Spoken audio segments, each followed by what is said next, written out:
Jagadamba junction సమీపంలోని Indus ఆసుపత్రిలో అగ్ని ప్రమాదం జరిగింది. ఆసుపత్రిలోని మొదటి అంతస్తు ఆపరేషన్ థియేటర్లో మంటలు చెలరేగాయి. ఆ తర్వాత మిగిలిన అంతస్తులకు దట్టమైన పొగలు వ్యాపించాయి.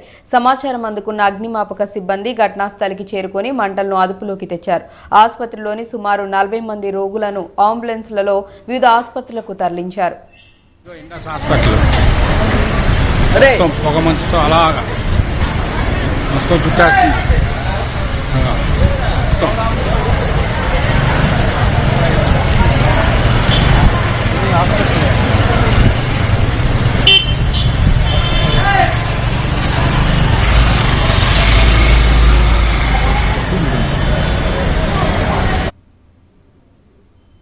ఆసుపత్రి పై అంతస్తులోని అత్యవసర విభాగాల్లో ఉన్న రోగులను నిచ్చెనల సహాయంతో కిందకి తీసుకొచ్చారు.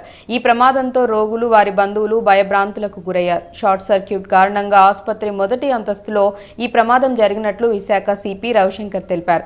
రోగులను వేరే ఆసుపత్రికి తరలించామన్న ఆయన పొగలు దట్టంగా వ్యాపించడంతో గందరగోళం ఏర్పడిందని చెప్పారు. ఎవరికీ గాయాలు అయినట్లు సమాచారం లేదని అన్నారు. మొత్తం 12 ఫైర్ ఇంజన్లు మంటలను అదుపు చేసినట్లు సిపి రవిశంకర్ వివరించారు. అలాగా